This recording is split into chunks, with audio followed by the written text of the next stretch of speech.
Ayan. Pagkalibot. Ha? Okay. Top na? So, 20. Puto na. Pagkikap. Hindi na. Oh, 20. Yung yun. Yan, 20. Papalo ko pa lang yan.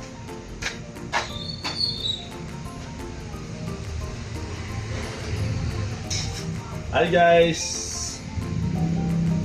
Ito po yung kung paano tayo magsimula ng pag-build up ng letters, acrylic. Ito po, yun. Siding natin, ito yung letra.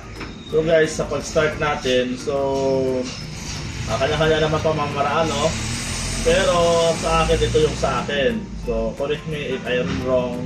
Pero kung sa akin, ito yung kasanayan ko. So guys, tignan nyo na lang po kung paano ako mag-ano. Then, mag-suggest po kayo kung anong mas nakaganda, nakakabilis. Mas maganda ho yun. Pero ito, simulan na natin po. Sinisin muna natin yung ano, yung pinagdaanan ng cutter para mas dumikit siya, para ang surface niya may mawala yung mga maging flat siya at saka mawala yung mga rough para mas tupid malalo. Yan. Tapos ito, sino, ito yung ating torch na may binder. So, simula na tayo guys. Yan. So, sa pagsisimula yan, kailangan ako may awang dito para pag lock-in mo mamaya, insakto. Yan. So, lagyan natin ng sino. Minsan nagbabara to, kaya pinababad na sa init para tumagas.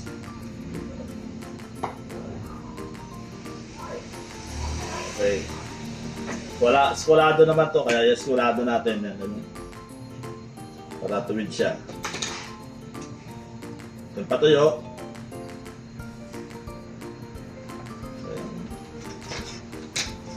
Eventually guys, ganito talaga. Pag simula, kailangan naka-align siya para tuwid yung siding natin. So, ganyan po. Tama naman. So, bend tayo.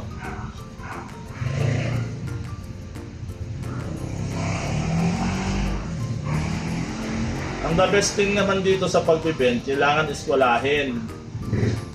Pero pag maliliit na letra, pag kaya mo namang itansya na, tansahin mo na lang. Tapos, kulahin mo lang sa ulit para sakto yung pagka-bend niya. Huwag mo muna lagyan ng sino kasi minsan pag nilagyan mo ng sino dito, tumatakbo dito yung sino, dumidikit, kaya nahirapan ka mag-bend ulit. So, huwag mo muna lagyan ng sino. So, antayin mo muna dito. Yan. Okay.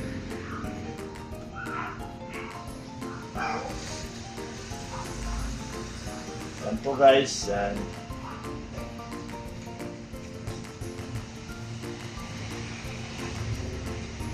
Go.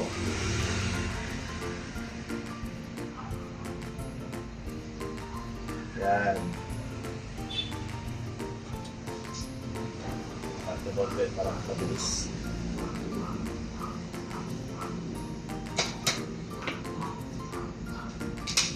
Okay. So, bend tayo ulit. Okay.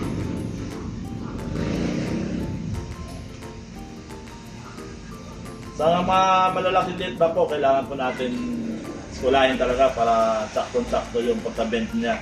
Accurate yung pagkaskwala niya. Para hindi mo na kailangan atin pa, pagkasuka tayo. Yan. Okay. So, wala na tayong wala na madidikitan dito. So, pwede na natin lagyan ng sino para dumikit. Wala na tayong worries sa paglagpas kasi wala na siyang pagdidikitan. Okay, so ikot natin. Yan. Yan guys, oh.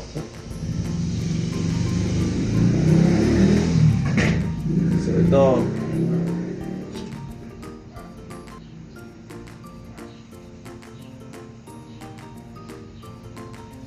So guys, sa pag-build up, kanya-kanya namang pamamaraan.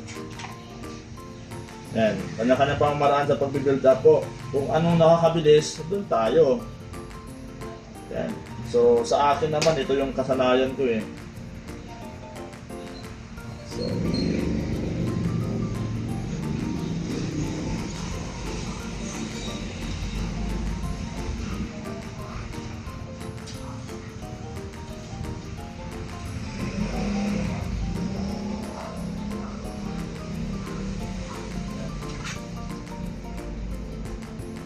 okay.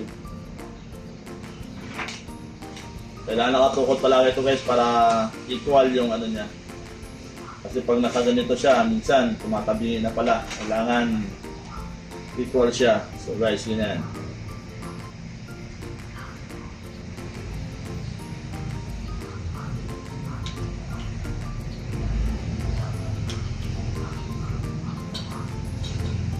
So ganun lang guys.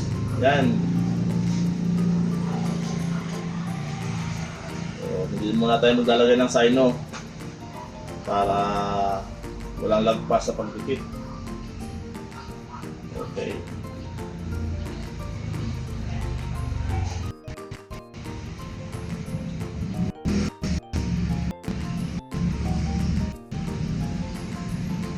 Pag-build naman dito, di ba pag anong size ng side mo, pang disiko naman dito, kung ano sa pagkakantuhan para hindi tayo sumobra, kumulang.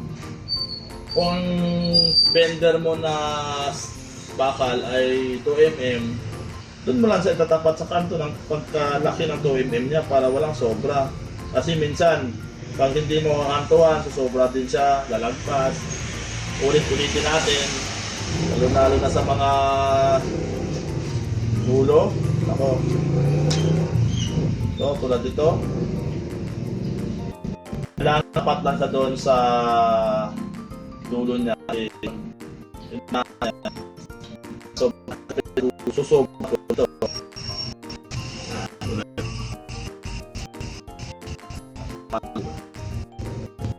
Na tayo na. So, dalawang ano na lang. Tawin na lang. Okay, ano po.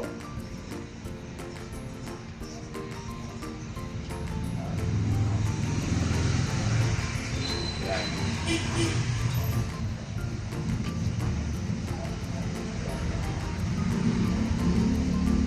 Okay. Yan. Ito yung squala ko. Kasi dito ako nagbabase. Yan. Nilisir ko naman to eh. Yan. Kasi kung itong gagamitin ko, laki.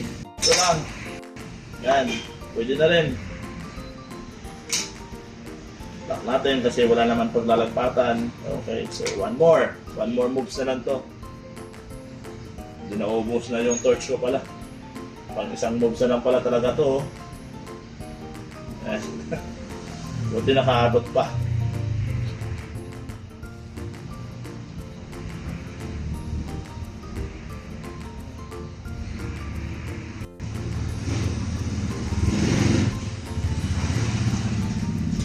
Ako, naubos na.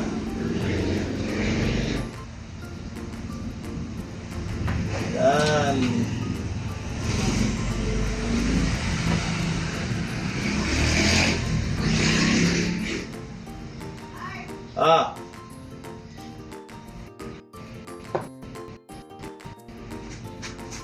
So, hanggang dito ang guys. So, tingnan natin.